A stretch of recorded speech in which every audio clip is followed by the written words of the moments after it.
주님의 이름으로 기도합니다. 아멘. 함께 찬양하겠습니다.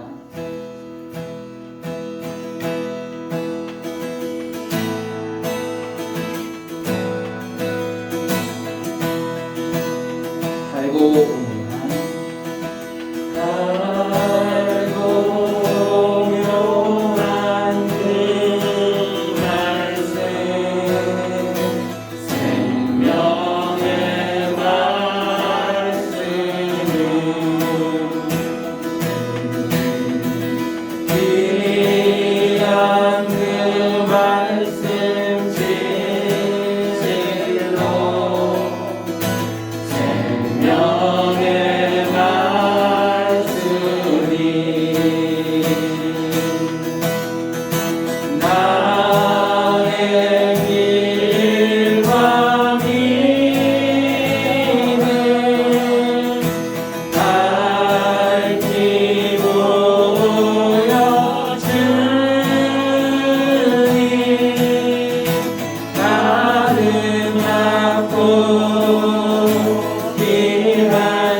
주님의 말씀은 귀한 주님의 말씀은 내 눈에 새로다. 모든 사람을 살리는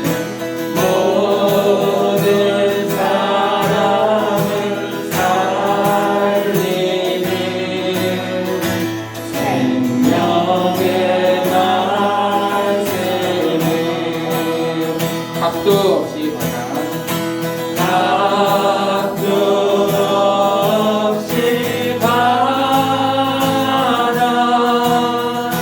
생명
지금까지 지내온 것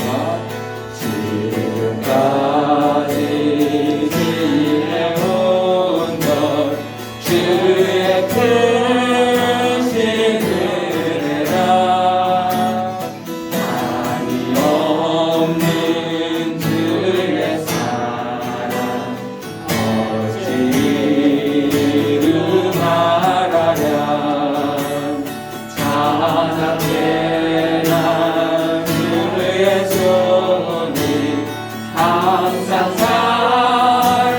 살펴주시고 모든 일을 주 안에서 평안하게 3절의 비난 주님 다시 배우네 주님 다시 배울 날이 날로 날로 다가와 무거운 짐 주께 맡겨 벗을 날도 멀었네 나를 위해 예비하신 고향 집에 돌아가 아버지의 품 안에서 영원토록 살리라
사랑으로 베풀어 주시는 신세나 혜택이라는 뜻이 나옵니다.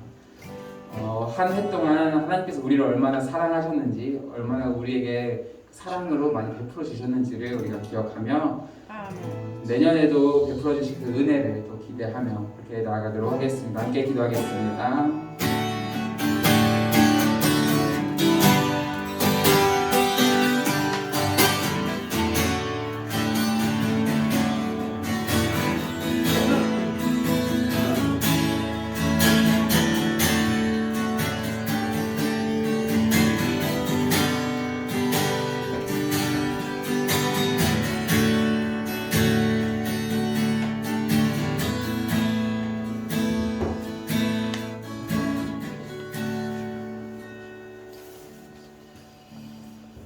우리 주 예수 그리스도의 은혜와 하나님의 사랑과 성령의 교통하심이 여러분과 함께 하시기를 축복합니다. 다 같이 사도신경으로 신앙 고백하며 기도하겠습니다. 전능하사 천지를 만드신 하나님 아버지를 내가 믿사오며 그 외아들 우리 주 예수 그리스도를 믿사오니 이는 성령으로 잉태하사 동정녀 마리아에게 나시고 본디오 빌라도에게 고난을 받으사 십자가에 못 박혀 죽으시고 장사한 지 사흘 만에 죽은 자 가운데서 다시 살아나시며 하늘에 오르사 전능하신 하나님 우편에 앉아 계시다가 저로서 산자와 죽은 자를 심판하러 오시리라. 성령을 믿사오며 거룩한 공회와 성도가 세우탄 것과 죄를 사하여 주신 것과 몸이 다시 사는 것과 영원히 사는 것을 믿사옵나이다. 아멘. 봉헌 찬송 524장 찬송 부르시면서 준비하신 인물 하나님께 드리겠습니다.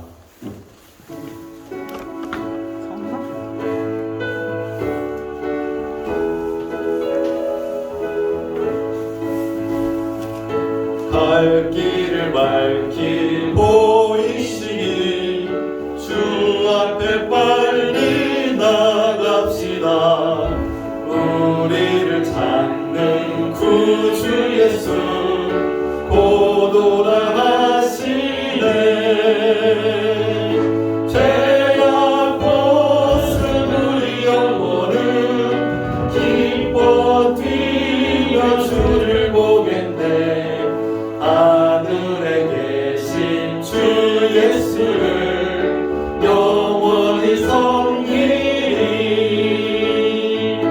우리를 오라 하시는 말 기쁘게 듣고 즐겨하세. 구주를 믿기 지체 말고 속속히 나가세. 죄악 벗은 우리 영혼은 기뻐 뛰며 주를 보겠네. 하늘에 계신 주 예수를 영원히 섬기리. 주 오늘 여기 계시오니 강가서 주의 말씀일세. 듣기도 하며 생각하니 참 들리시로다. 죄악 벗은 우리 영혼은 기뻐 뛰며 주를 보겠네. 하늘에 계신 주 예수를 영원히 섬기리. 죄악 벗은 우리 영혼은 기뻐 뛰며 주를 보겠네. 하늘에 계신 주 예수를 영원히 섬기리.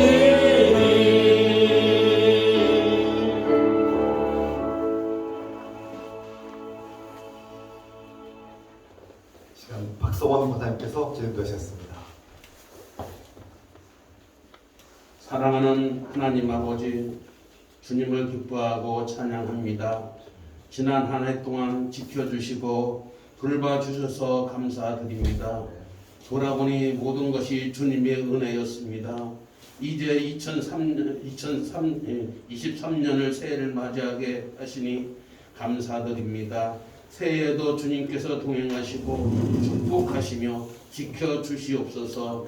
새해에도 주님께서 사랑하시고 날마다 필요한 것을 채워주시며 살아갈 용기와 힘을 주옵소서. 우리가 감사의 마음으로 예물을 드리오니 기쁘게 받아 주옵소서. 우리의 삶과 공동체에 날마다 필요한 것들, 사랑과 용기, 건강과 지혜, 경제적인 필요를 공급해 주시기를 원합니다. 새해에도 선교하며 열매 맺게 하소서. 주님, 이태원 참사 희생자들과 가족들을 돕고 위로하여 주옵소서. 앞으로 이러한 비극이 발생하지 않도록 이 땅을 변화시켜 주시고 날마다 성령 안에서 말씀과 기도로 무장하고 마귀의 유혹을 이기도록 도와주소서. 어려운 상황에서도 우리가 주님을 신뢰하고 의지하며 승리하게 하소서. 우리 교회가 주님의 사랑을 실천하고 선한 영향을 끼치며 세상을 변화시키게 하옵소서.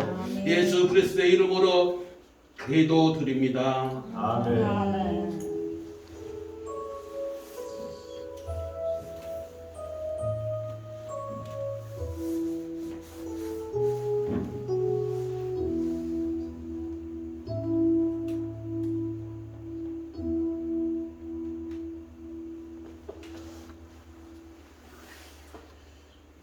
반갑습니다. 우리 서로 인사 나누겠습니다. 주의 이름으로 환영하고 축복합니다. 주의 이름으로 환영합니다. 축복합니다. 사랑합니다. 반갑습니다. 오늘 참석하지 못하신 우리 나도 집사님과 이상권사님이서 기도해 부탁드립니다. 다음 주부터는 그렇게 함께 참석할 수 있을 것입니다. 몇 가지 구의 소식을 전하겠습니다. 다음 주에는 주연절 첫째 주 예배를 드리고요. 앞으로 주연절로 함께 하겠습니다. 오늘 생일 축하가 있습니다. 김동현 성도님이 1월에 생일 맞이하셨습니다. 생일 축하합시다. 네, 김동현 성도님 음력으로 생일 이렇게 하겠습니다. 당신은 하나님의 언약 안에 있는 축복의 통로로 찬양합시다.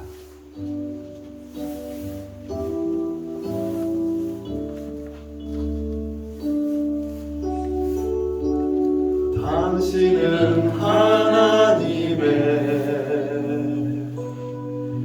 언약 안에 있는 축복의 통로.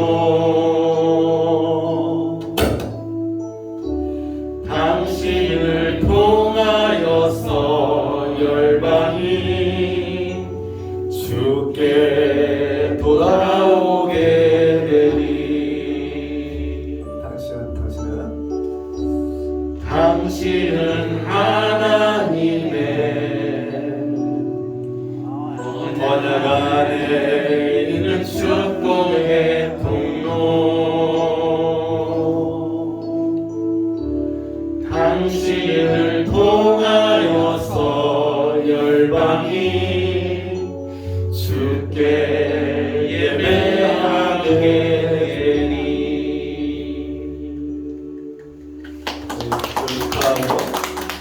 기도하겠습니다. 기도합시다. 사랑의 하나님 아버지, 주께서 사랑하시고 이 땅에 태어나게 하시고 우리와 함께하게 하신 김동현 성도님, 우리와 함께함을 기뻐하고 감사합니다. 지난 한 해 동안 돌봐주신 은혜와 사랑에 감사드리고 새해에도 주 안에서 강건하고 주 안에서 건강하며 주님께서 주신 은혜 가운데 살게 앞서서 우리 김동현 성도님, 주님께서 불러주시고 하나님 나라의 소망을 주시고 영원한 생명을 약속해 주심을 감사드리며 날마다 기뻐하고 감사하며 살게 하옵소서. 그 가정과 자녀들 위에도 함께 하시고 축복하여 주십소서. 예수 그리스도 이름으로 감사드리며 기도합나이다. 아멘. 다시 한번 박수 축하합니다. 감사합니다. 네. 몇 가지 소식을 전해드리겠습니다. 새해 주일 예배로 드리고요.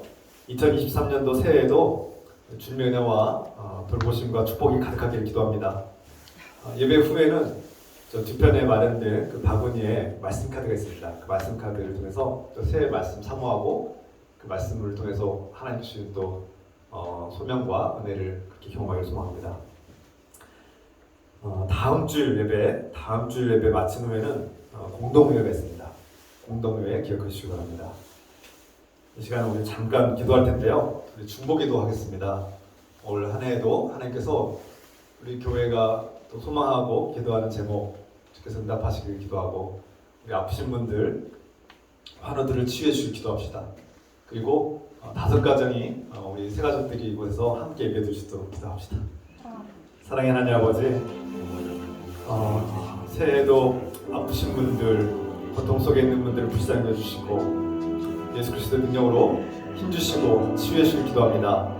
예수 그리스도의 은혜 가운데 힘을 얻고 회복되게 하시고 치유되고 일상이 회복되고 일어서게 하옵소서. 새해에도 우리가 간구한 대로 주님 5가정을 전도하고 정착하며 세 가족이 함께하며 우리와 함께 아름다운 공동체를 이루시도록 축복하시옵소서. 우리 교회가 주연해서 성장하고 성숙하시도록 축복하시고 인도하옵소서. 함께하시도록 합니다. 주님 도와주시고 힘주시고 위로하시고 도와주시고 행복시켜 주시옵소서. 주님 내 간구와 기도 드시는 주님께 감사드립니다.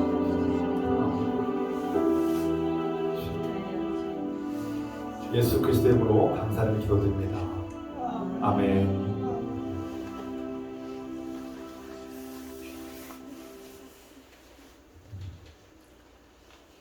이 시간 하나님께서 우리에게 주시는 말씀은 신약성경 마태복음 4장 1절에서 4절의 말씀입니다. 다 같이 자리에서 일어나시겠습니다. 연로하신 분들은 안 되셨습니다. 마태복음 4장 1절부터 4절까지 한 목소리를 같이 읽겠습니다. 그때 예수께서 성령에 이끌리어 마귀에게 시험을 받으러 광야로 가사 40일을 밤낮으로 금식하신 후에 줄이신지라. 시험하는 자가 예수께 나와서 이르되 내가 만일 하나님의 아들이거든 명하여 이 돌들로 떡덩이가 되게 하라. 예수께서 대답하여 이르시되 기록되었으되 사람이 떡으로만 살 것이 아니요 하나님의 입으로부터 나오는 모든 말씀으로 살 것이라 하였느니라 하시니. 아멘. 아멘. 자리에 앉으시기 바랍니다.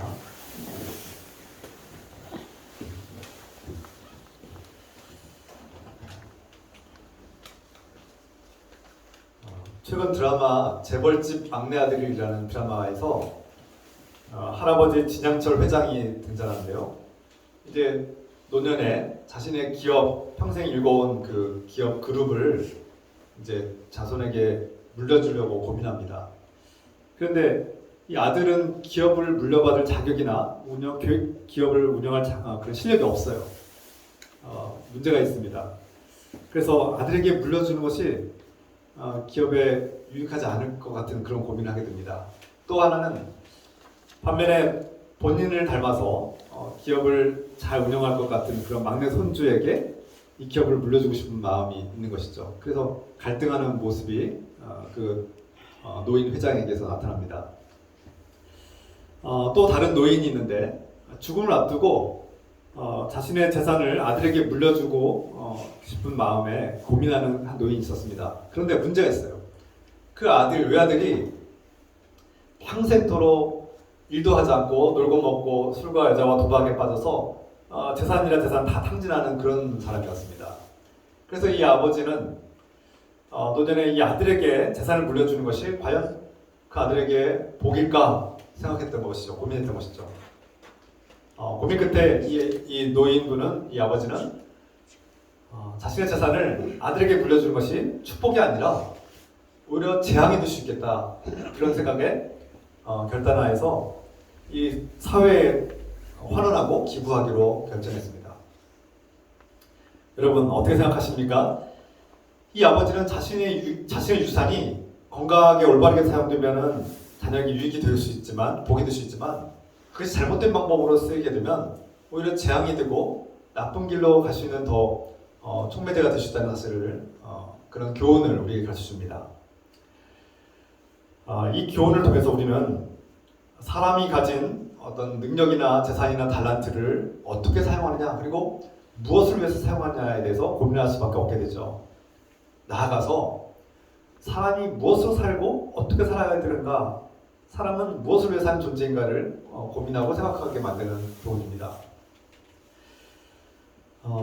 나아가서 그러면 하나님과 자녀들과의 관계는 어떻게 될까요? 앞서서 말씀드린 대로 어떤 한 아버지가 자녀에게 상속하려고 유산을 물려주러 가는데도 고민하는데 우리 하나님 아버지께서는 우리에게 생명과 건강과 지혜와 지식과 또 미모와 많은 것들을 우리에게 능력을 선물로 값없이 주셨습니다.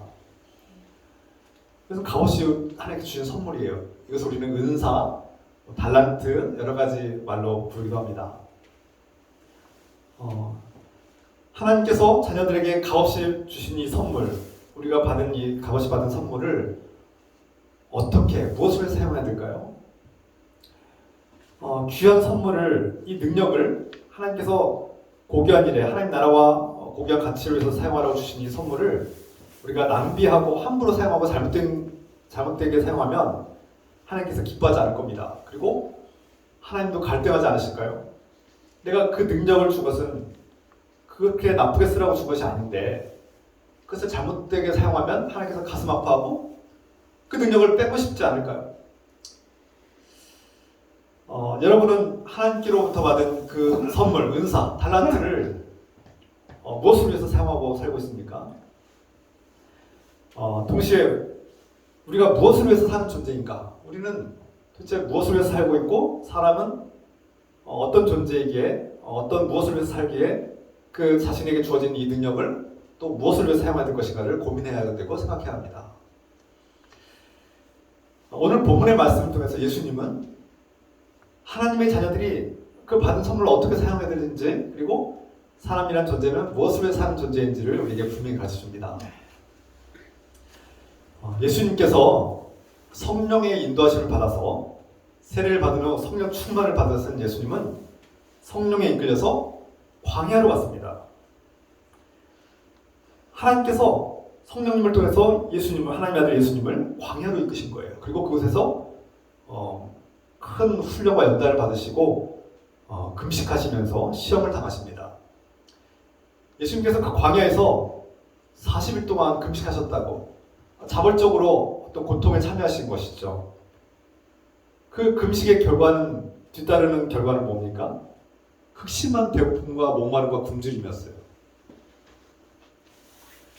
광야라는 열악한 환경이기 때문에 먹을 것이 없기 때문에 예수님은 그 배고픔과 굶주림에 대해서 해결하기가 어려운 상황에 처해 있습니다.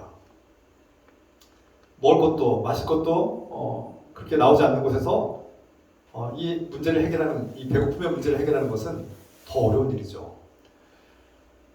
이때 사탄 마귀가 예수님을 시험합니다. 예수님을 유혹하죠. 사탄 마귀가 예수님을 유혹한 것은 무엇입니까? 먼저 우리가 알아둘 것은 대부분 우리가 잘못된 길을 가는 것은 사탄 마귀가 유혹했고 그 유혹에 빠졌기 때문에 우리가 잘못된 길을 가는 경우가 많은데요. 그런데 우리가 하나님의 기뻐하시는 길로 하나님께서 기뻐하시는 올바른 길로 말씀을 따르는 길로 갈 때도 마귀가 우리를 유혹한다는 사실을 우리가 알아야 합니다. 사탄 마귀는 우리가 악한 길로 갈 때도 항상 유혹하지만 선한 길로 갈 때도 유혹한다는 사실을 우리가 알아야 합니다. 예수님께서 하나님의 온전한 뜻을 알고 또 그 뜻을 순종하고 그 사명을 온전히 감당하기 위해서 광야에서 이 고행을 하시는데 사탄 마귀가 유혹하는 거예요. 하나님의 그 거룩한 사명을 방해하고 막으려는 그런 관계인 것이죠. 어떻게 유혹했습니까? 지금 예수님께서 가장 연약해진 부분이 무엇입니까? 금식으로 인해서 굶주림, 배고픔 때문에, 목마름 때문에 고통당하고 음식에 대한 그 강한 열망이 있는 상황이죠. 예수님도 우리와 같은 육신을 가지신 분이기 때문에 배고픕니다. 목마릅니다. 예수님의 연약함을 잘 아는 사탄이 그 연약함을 공격하는 겁니다. 사탄 마귀는 저와 여러분이 처한 상황에서 가장 부족하고 가장 열망하고 필요로 하는 그것을 가지고 우리를 유혹합니다. 우리의 약점을 누구보다 잘 알고 있고 그 약점을 공격하는 것이 사탄의 전략이죠. 마치 사자가 사냥을 할 때 얼룩말이나 소를 잡아먹을 때 가장 연약한 새끼 그리고 병든 그런 짐승을 잡아먹지 않습니까? 마찬가지입니다. 사탄이 저 여러분들의 어떤 것에 약점이 있는지를 잘 알아요. 그리고 그 약점을 아주 교묘하게 공격하고 나섭니다. 예수님께서 지금 배고픔과 굶주림과 목마름 속에서 고통받고 있는 것을 알기 때문에 사탄이 바로 음식으로 유혹하는 겁니다. 바로 그 음식으로 하나님께서 주신 사명을 음식으로 막는 거예요. 하나님께서 예수님께 부여하신 사명은 무엇입니까? 이 죄와 죽음의 노예로 살고 있는 이 백성들이 이 죽음의 고통에서 벗어나고 죄에서 자유와 해방을 얻게 하기 위해서 그 죄를 해결하고 하나님 나라의 문을 열어주시는 그것이 예수님의 사명 아닙니까? 그런데 이것을 방해하고 막으려고 음식으로 유혹하는 거예요. 음식으로. 그것을 망치는 방법은 음식입니다. 왜 그럴까요? 예수님이 가진 권능, 하나님께서 부여하신 그 능력을 배고픔이라는 욕구를 채우도록 돌을 떡으로 만들어서 그 당장 눈앞에 보이는 배고픔이라는 굶주림이라는 그 욕망을 채우고 해결하라고 삶의 문제를 해결하는 데 사용하라고 유혹하는 겁니다.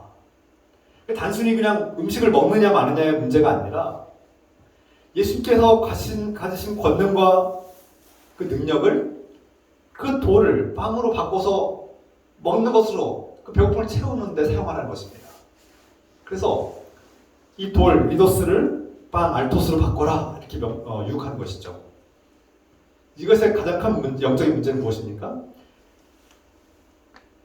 사람이 돌을 빵으로 만들고 싶은 욕망은 이 돌을 떡으로 만들고 그 떡으로 살 거라고 생각하는 마음, 하나님이 아니라 그 빵으로, 그 떡으로 먹고 살게끔 하려는, 떡에 매여서 떡으로만 살게끔 하려는 하나님과 관계를 파괴하고 단절시키려는 사탄의 계략이 담겨 있는 것입니다. 거기에 영적인 문제가 있는 거예요. 사람이 떡을 위해서 사는 존재인 것처럼, 마치 사람이 사는 목적이 먹고 살기 위해서 사는 존재인 것처럼 그렇게 만들려는 것이 사탄의 전략인 것이죠. 그래서 사람에게 떡으로만 살게 하려는 사탄의 계략, 떡에 매어서 하나님을 의지하지 않고 하나님 말씀으로 살지 않고 하나님과의 관계에서 벗어나서 떡만 있으면 살 수 있을 것처럼 믿게 만들려는 사탄의 그 계략이 담겨 있는 것입니다. 여기에 큰 문제가 있는 것이죠. 그런데 예수님께서 어떻게 행동하셨습니까? 예수님은 얼마든지 그 돌을 떡으로 만들 수 있는 능력이 있는 분이에요. 권능이 있는 분이에요. 그러나 예수님은 자신의 권능을 자신의 굶주림과 배고픔이라는 문제를 해결하기 위해서 자신의 욕망을 채우기 위해서 사용하지 않으셨다는 겁니다. 거부하셨어요. 단호하게 거부하셨죠. 사탄이 유혹하는 것을, 사탄이 무엇을 원하는지 아셨던 것이죠. 사람은 본능적으로 욕망이 있고 배고프면 먹고 싶고 자고 싶으면 졸리면 자고 싶고 다양한 욕망을 가진 존재입니다. 욕망으로 사는 존재이죠. 이 본성을 무시할 수가 없습니다. 그런데 예수님은 사람이라는 존재는 그 욕망 덩어리로 사는 존재가 아니라, 그 욕망 자체로 끝나는 존재가 아니라 하나님의 뜻 가운데서 하나님과 관계를 맺고 하나님 말씀대로 사는 존재라는 것을 분명히 우리에게 말씀하고 있는 것이죠. 그래서 예수님께 묻는 겁니다. 사탄이 유혹하는 것이죠.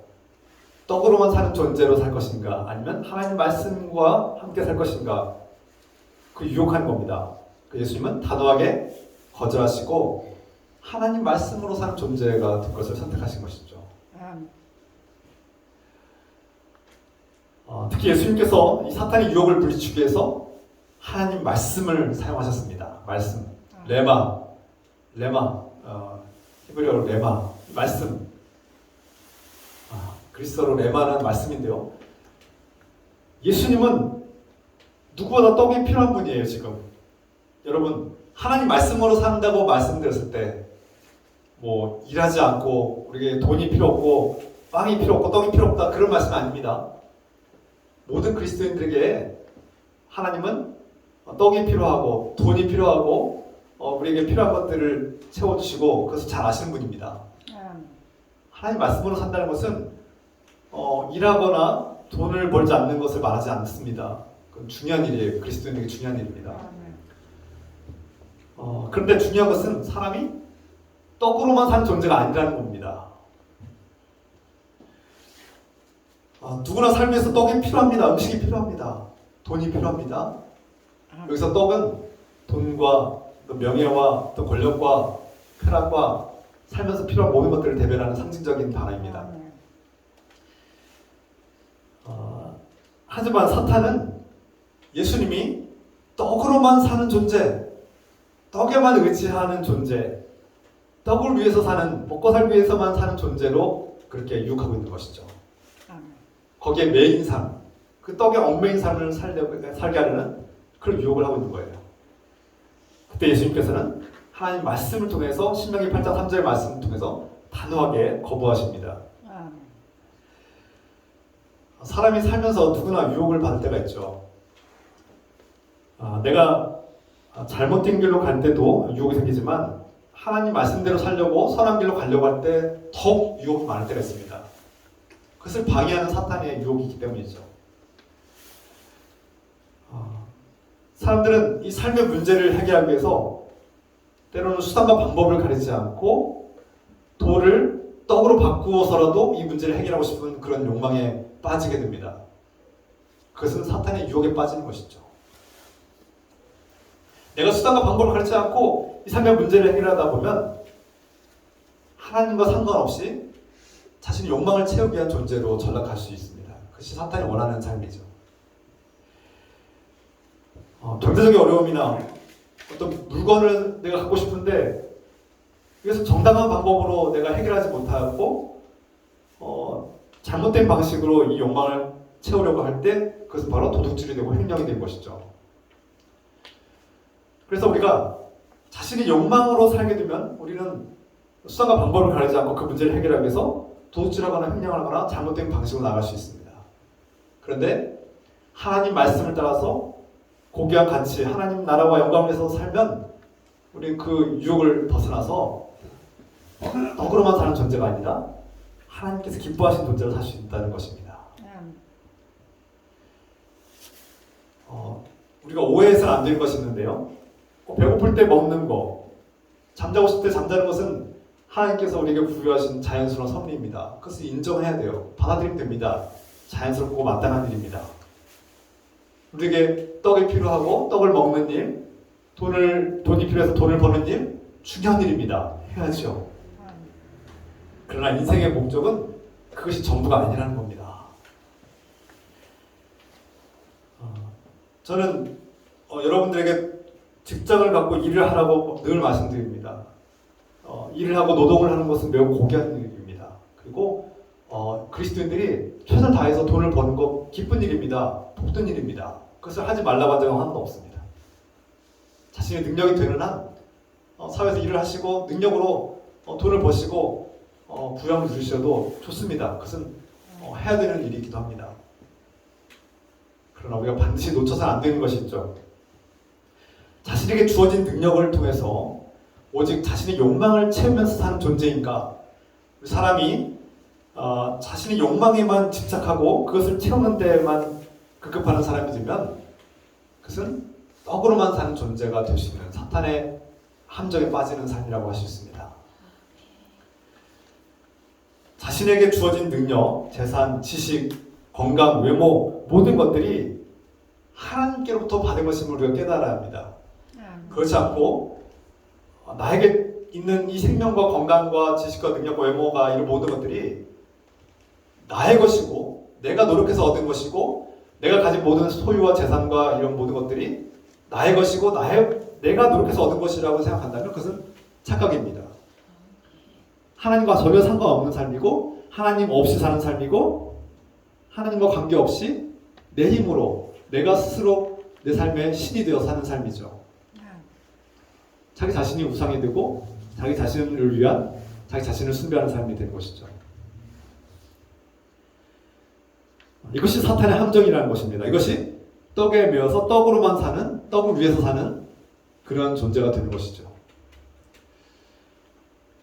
그렇다면 어떻게 해야 사탄의 함정과 유혹을 이겨낼 수 있습니까? 예수님께서는 말씀을 사용하십니다. 신명기 8장 3절 말씀. 너를 낮추시며 너를 줄이게 하시며 또 너도 알지 못하며 내 조상들로 알지 못하던 만나를 내게 먹이신 것은 사람이 떡으로만 사는 것이 아니요 여호와의 입에서 나오는 모든 말씀으로 사는 줄을 내가 알게 하려 하심이니라. 신명기 8장 3절 말씀이에요. 이스라엘 백성들이 출애굽 이후에 이집트를 탈출한 이후에 광야 생활할 때 배고프고 굶주리고 목말랐습니다. 그때마다 광야에서 하나님께서는 이스라엘 백성에게 굶주린 백성들에게 만나로 먹이셨고 메추리로 먹이셨고 또 물로 먹이셨습니다. 목마름을 채우셨죠. 그런데 하나님께서 그 광야에서 그 열악한 환경에서 너희를 먹이고 살리신 그 먹이신 목적이 무엇이냐? 바로 신명기 8장에서는 사람이 떡으로만 사는 존재가 아니라는 것을 가르치기 위함이었다. 이렇게 말씀하고 있어요. 사람이 사는 존재의 이유와 목적은 그렇게 먹고 사는 것은 분명히 필요하지만 하나님의 입에서 나오는 말씀으로 먹고 사는 법을 가르쳐주기 위함이었다. 이것이 하나님께서 우리에게 가르치신 구속적인 목적이었다고 말씀하는 겁니다. 사람이 사는 존재의 이유와 목적을 말씀하신 거죠. 예수님께서 그것을 말씀하신 겁니다. 사람이 살아가는 목적이 무엇이냐? 사람은 떡으로만 사는 존재가 아니다. 우리에게 떡이 필요한 것 알고 있고 떡으로 먹고 사는 것은 맞지만 그게 전부인 존재가 아니라는 거예요. 하나님과의 관계 속에서 하나님과 사람의 관계를 맺고 하나님 말씀을 통해서 살아야 되는, 하나님 말씀으로 온전한 삶을 살고 사람답게 살고 영원한 생명을 얻는 존재임을 우리에게 가르쳐주고 있습니다. 만나를 먹고 메추라기를 먹고 먹었지만 배는 불러서 살게 했지만 영원한 생명은 얻지 못해요. 그러나 하나님 말씀을 먹는 자는 영원한 생명을 얻는 거예요. 그것이 사람의 본연의 목적이라는 것이죠. 그래서 사람은 하나님 말씀을 통해서 하나님과 관계를 회복하고 그분이 우리를 사랑하고 있다는 사실을 깨닫게 되고 우리는 사랑받는 존재요. 또 그분을 사랑하는 존재로 또 그분의 사랑으로 우리 형제 자매를 사랑하고 용서하며 사시는 삶이 될 것입니다. 앞서 말씀드린 것처럼 사명의 떡이 필요하고 이 떡이란 때로는 돈이 될 수도 있고 명예가 될 수도 있고 권력이 될 수도 있고 편하게 될 수 있습니다. 사람에게 필요한 것들이죠. 하나님께서도 우리에게 이 필요한 것들이 무엇인지 잘 아시고 공급해 주십니다. 이것이 필요 없다고 말씀하지 않습니다. 그러나 사람이 살아가는 존재와 목적 이유는 하나님과 사랑의 관계를 맺는 것입니다. 하나님과 사랑의 관계를 맺을 때 그분의 말씀을 통해서 우리는 하나님이 누구인지를 알게 되죠. 성경에서 하나님이 누구인지를 알 수 있습니다. 말씀을 통해서 하나님이 우리를 얼마나 사랑하시는지 그리고 하나님의 아들 예수 그리스도를 왜 보내셨는지를 알게 되고요. 우리의 죄가 해결됐다는 것도 알게 되었습니다. 그리고 우리에게 영원한 생명과 하나님 나라가 주어졌음을 깨닫게 되었죠. 그래서 이 말씀을 통해서 우리는 우리가 눈에 보이는 세상이 전부가 아님을 알게 되었고 하나님의 사랑이 눈에 보이지 않지만 우리는 사랑받는 자녀임을 알게 되고 또 죽음이 전부가 아니라 우리는 죽음 이후에 영원한 생명이 우리에게 주어졌음을 깨닫게 됩니다. 여러분은 어떤 욕망에 사로잡혀서 또 사탄의 어떤 유혹을 받을 때가 유혹을 받고 있습니까? 사탄은 끊임없이 포기하다 우리를 유혹하죠. 우리의 가장 연약한 부분이 무엇입니까? 무엇으로 유혹을 받고 있습니까? 여러분, 그 유혹을 이기는 방법은 하나님 말씀을 붙들고 사는 것입니다. 하나님 말씀을 선택하시고 그 말씀을 붙들고 사십시오. 돌을 빵으로 받고 싶은 욕망에 사로잡힌 사람들이 어떤 결과를 맞이해야 할까요?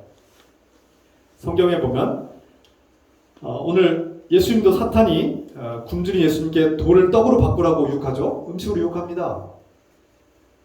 살다 보면 이 돌을 빵으로 바꾸고 싶은 마음이 들 때가 있죠. 그런데 성경에도 그런 인물들이 있습니다. 이 돌을 빵으로 바꾸려고 하나님 말씀이 아니라 떡으로 살려고 하다가 실패하고 망한 사람들이 있습니다. 바로 여호수아 7장에 보면 아간의 범죄 사건에 대한 말씀이 나오죠. 여호수아 7장에 아간이라는 사람이 나오는데요. 이스라엘 백성들이 이집트를 탈출한 이후에 광야를 지나서 40년 동안 광야 생활을 하고 이제 약속의 땅으로 가나안 땅에 들어갔어요. 그리고 거기서 여리고성을 기적처럼 승리하고 또 아이성을 향해서 나아갈 때 큰 문제가 생깁니다. 이스라엘 백성들이 여리고성을 정복한 이후에 그곳에서 탈취물들을 가져게 되는데 그것을 하나님께서 명령하셨어요. 그것은 하나님의 것이 하나님께 바친 헤렘이다 이렇게 선포했습니다. 이 헤렘이란 말은 하나님께 가증스러운 것으로 규정되기 때문에 또는 그분에게 온전히 바쳐진 헌물이기 때문에 사람이 함부로 일상적으로 사용하거나 접촉해서 안 되는 물건을 말하는 겁니다. 그 여리고성에서 탈취한 물건들과 보물들과 은들을 헤렘으로 하나님께 바쳐서 봉인을 했는데 이 아간이라는 자가 그 보물이 탐나는 거예요. 저 금과 은과 저 보물들이 나에게 있으면 내가 행복해질 것 같은 저 떡을 내가 가져야 되겠다 탐욕을 가진 거죠. 욕심을 냈습니다. 그리고 몰래 훔쳤어요. 하나님의 것을 훔쳤어요. 그 결과 어떻게 됐습니까? 하나님의 명령을 받고 결국 발각되었어요. 하나님 앞에 발각이 되었어요. 숨길 수가 없죠. 그래서 하나님 앞에 발각되었고 증거를 받게 됩니다. 그리고 그 아간과 그의 가족과 모든 것들이 다 불타 사라지게 되었습니다. 끔찍하죠. 아간은 그 보물 헤렘이라는 그 헤렘을 자신이 가짐으로써 그 보물을 자기가 소유함으로써 행복해지고 또 잘 살 거라고 믿었던 것이죠. 하나님의 명령과 말씀을 무시했습니다. 하나님 말씀을 무시하고 하나님과 관계보다 저 떡을 더 의지함으로써 더 잘 살 거라고 믿었기 때문에 그의 결과는 어땠습니까? 망했습니다. 철저하게 패망했고 영원한 저주를 받았죠. 그것을 얻음으로써 잘 살 것이 아니라 모든 것을 잃고 말았습니다. 모든 것을 잃었죠. 돌을 빵으로 떡으로 받고 싶은 열망 그리고 하나님 말씀 없이 그 떡으로만 살려고 했을 때 그 결과는 비극이었습니다. 비참한 결과가 주어졌어요. 우리에게 당장 돌을 떡으로 받고 싶은 마음, 눈앞에 보이는 이 돌을 떡으로 바꾸는 것이야말로 우리에게 꼭 필요한 일 같고 그것이 우리의 모든 삶을 바꿔 변화시켜 줄 것 같은 희망이 될 때가 있습니다. 근데 그것은 유혹입니다. 사탄의 유혹이라는 거예요. 그 떡을 얻었을 때 우리가 행복해진 것이 아니라 오히려 비참해지고 저주를 받고 멸망하게 된다는 것을 명심해야 합니다.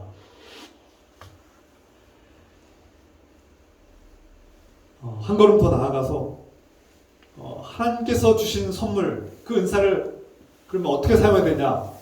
사람이 말씀으로 살려면 떡으로만 산 존재가 아니라 말씀으로 산 존재가 되려면 어떻게 살아야 되느냐? 자신에게 주어진 은사, 선물을 무엇을 위해서 사용하느냐가 중요하죠. 이것이 연결됩니다. 하나님께 주신 건강과 생명과 재산과 소유와 능력과 이 미모와 모든 것들을 무엇을 위해서 사용할 것인가가 중요한 문제가 되죠. 사무엘하 11장을 보면 다윗 왕이 등장합니다. 다윗 왕은 아주 유명한 왕이죠. 이스라엘에서 가장 유명한 위대한 왕입니다. 이 다윗 왕이 하나님의 은혜 가운데서 이스라엘의 왕이 되었는데 두 번째 왕이 되었는데 어느 날 그 궁전에서 그 한 여인을 봤는데 밧세바라는 여인을 보고 그 여인을 탐하게 됩니다. 이미 왕에게는 수많은 여인들이 아름답고 훌륭한 여인들이 수많은 여인들이 있음에도 불구하고 만족함이 없어요. 만족하지 못하고 바세바라는 여인을 탐하고, 그 바세바는 이미 우리아라는 남편의 아내입니다. 유부녀예요. 하나님 말씀에는 그 결혼한 여인을 탐할 수 없습니다. 그러면 안 되는 거예요. 다윗이 이것을 모를 리가 없어요. 하나님 말씀을 모를 리가 없어요. 그럼에도 불구하고 다윗은 왕권을 통해서, 자신의 주어진 왕의 권력을 통해서, 지위를 통해서 바세바를 취합니다. 그리고 바세바가 임신하자 그 남편 우리아는 장교였어요. 군대 장교였는데 충신이었습니다. 다윗에게 충성하는 신하였죠. 부하였습니다. 그런데 그를 최전방에 억지로 보내서 말도 안 되는 작전을 펼쳐서 우리아를 죽게 만듭니다. 죽도록 내버려둬라, 그렇게 명령합니다. 악한 일이죠. 다윗이 왕의 권한과 권력과 자신의 달란트, 하나님께 주신 능력으로 우리아라는 충신을 죽게 만들고 바세바라는 여인을 빼앗고 자신의 탐욕을 채웁니다. 여러분, 그 결과 어떻게 됐을까요? 성경이 말합니다. 다윗이 그 자신의 주어진 왕권과 욕망과 능력을 탐욕에, 자신의 욕망을 채우는 일에 사용했을 때 그 결과는 어떻습니까? 결국 바세바를 통해서 낳은 아들은 죽게 됩니다. 하나님 벌을 받아 죽습니다. 그뿐입니까? 하나님 앞에 불순종하고 하나님 말씀을 거역한 결과 수많은 백성들이 재앙을 받고 죽게 됩니다. 거의 나라가 망하기 직전까지 갑니다. 여러분, 다윗뿐이겠습니까? 우리에게도 그런 욕망이 있어요. 누구에게나 그런 유혹에 빠질 수 있는 약점이 있습니다. 연약함이 있죠. 하나님 말씀을 떠나서 자신에게 주어진 능력을 자신의 개인적 욕망과 떡으로만 살려는 그 삶을 살게 되면, 하나님 말씀 없는 삶을 살게 되면 그 삶은 결국 실패요, 비극이고 멸망이 되는 것이죠.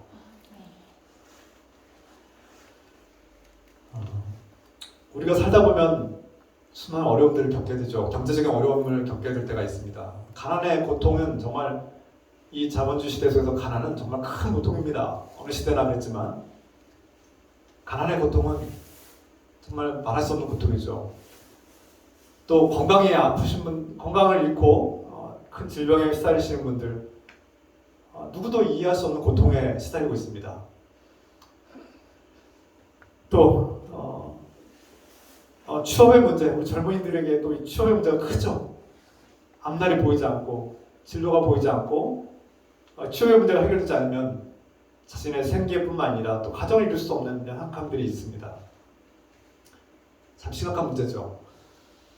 또 가정의 문제, 관계 문제, 남편과 아내가 서로 사랑하지 못하는 관계, 서로 비극적인 관계 속에서 끊임없이 고통하는 관계, 부모 자녀가 서로 싸우고 다투는 갈등의 관계, 내가 사랑받고 칭찬받고 격려받고 위로받고 함께 해도 부족한데 가족끼리 서로 단절된 관계, 괴로워하는 관계, 또 상실의 관계, 사랑하는 이를 잃어버린 상실의 고통들이 우리를 괴롭힐 때가 있습니다. 위기죠. 고통과 위기입니다. 그때 우리는 이 삶의 무거운, 돌과 같은 이 무거운 문제를 정말 하나님 능력을 통해서라도 당장 떡으로 바꾸고 싶은 그런 마음이 듭니다. 그것이 하나님의 마음이죠. 그래서 하나님이 우리가 기도했을 때 곧바로 이 돌을 떡으로 바꿔서 우리의 굶주림과 배고픔을 채워주길 원합니다. 그것이 우리의 마음이에요. 당장 내 삶의 고통의 문제를 지금 당장이라도 해결해 주셨으면 좋겠다는 마음이 우리의 마음이죠. 예외가 없을 겁니다. 그때 사탄이 우리에게 다가와서 유혹합니다. 배고프냐? 돌을 빵으로, 떡으로 바꾸렴. 그것이 사탄의 유혹입니다. 여러분, 하나님 왜 내가 이렇게 하나님을 믿고 있지 않은데 왜 내 문제를 당장 해결해 주지 않습니까? 이런 원망하고 싶은 마음이 들죠. 그것이 사탄의 유혹입니다. 이 돌을 떡으로 바꾸고 싶은 마음은 누구나게 있어요. 그리고 사탄은 이것을 교묘하게 우리에게 이용합니다. 여기에 빠진 것이 바로 사탄의 함정입니다. 이 사탄의 유혹을 이기고 이 사탄의 함정에서 벗어나려면 하나님 말씀을 붙잡아야 합니다. 하나님께서는 우리에게 떡이 필요하다는 사실을 누구도 잘 아시고 그 떡을 공급해 주시는 분입니다. 만나와 메추라기로 먹이시는 분입니다. 근데 그 부족해요. 만나는 그날 먹어야 돼요.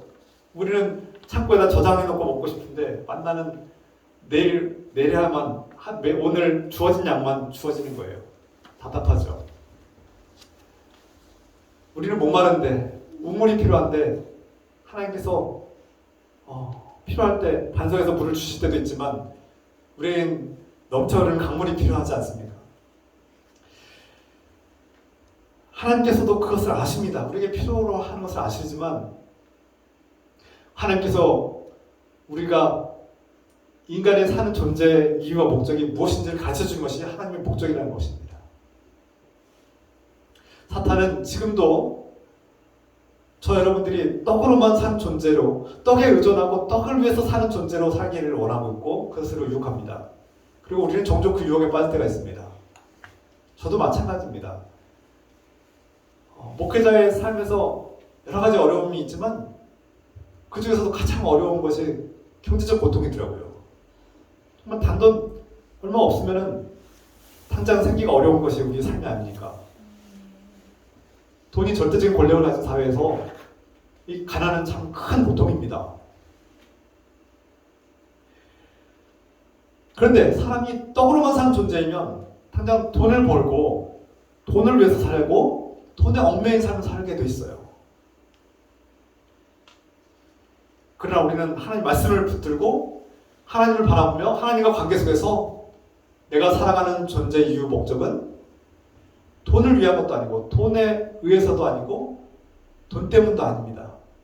필요하지만 우리는 하나님 말씀으로 하나님 나라와 영광을 위해서 그분의 사랑을 먹고 사는 존재임을, 그 사랑으로 우리가 서로를 사랑하며 사는 존재임을 깨닫게 되죠. 그것이 우리 하나님을 믿는 그리스도인들의 삶의 목적이고 존재 이유입니다. 2023년도 새해에는 우리에게 주어진 시간과 능력을 통해서 하나님 말씀을 더 가까이 하고 성경 말씀을 읽고 또 말씀 듣기를 기뻐하고 가까이 합시다. 그래서 올해 새해 목적은 말씀으로 승리합시다입니다. 따라합시다. 말씀으로 승리합시다. 말씀으로 승리합시다. 네, 올해 새해 목적이 말씀으로 승리하자는 겁니다. 지난 한 해는 주일 예배를 승리하자, 예배를 회복하자는 거였고 올해는 말씀을 승리하자, 말씀을 회복하고 승리하자입니다.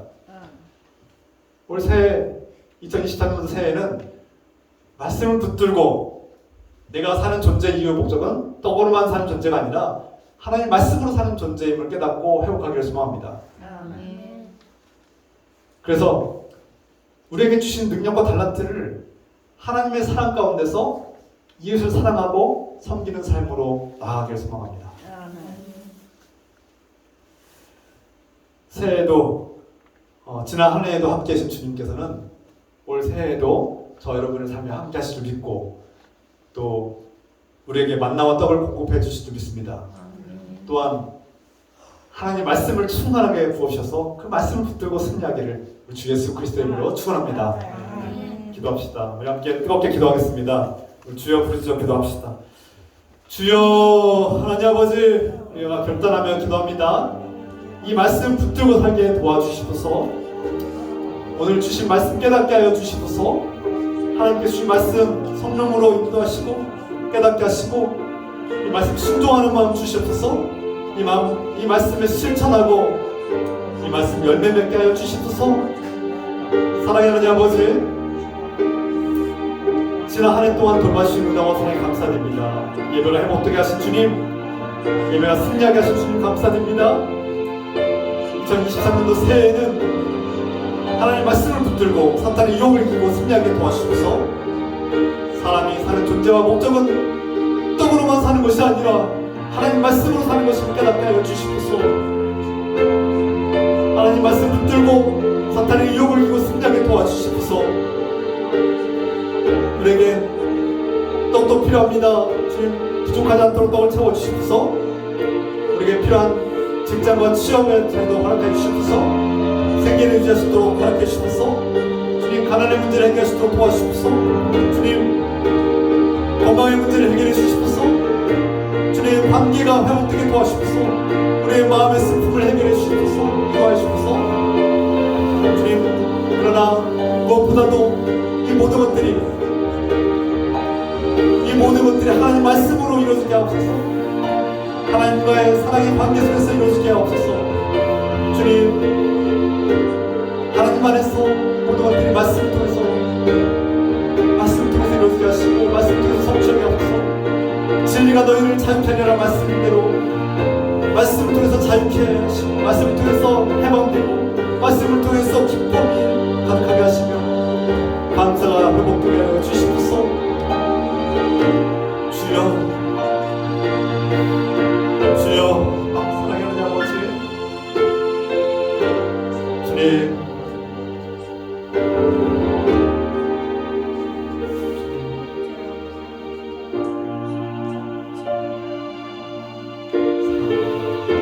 이 말씀 깨닫게 하시고 이 말씀대로 사시도록 힘주시고 도와주시옵소서. 사랑하는 하나님 아버지, 오늘 예수님께서 말씀하신 대로 사람은 떡으로만 사는 존재가 아니라 하나님 말씀으로 사는 존재임을 깨닫게 하옵소서. 사탄 마귀가 우리의 가장 연약한 부분을 공격하고 유혹합니다. 주님, 사탄 마귀의 유혹을 이기게 하소서. 말씀으로 승리하게 하옵소서. 말씀을 통해서 그 진리를 통해서 하나님과 사랑의 관계를 맺고 하나님의 사랑받는 존재요 하나님 나라와 영원한 소망을 가지고 사는 존재가 되게 하시고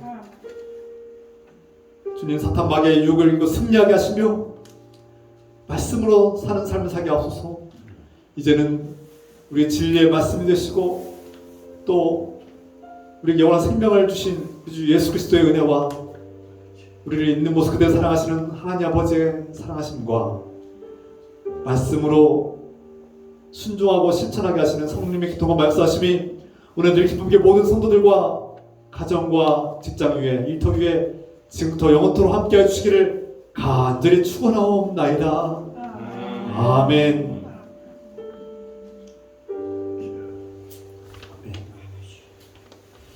자유롭게 기도하고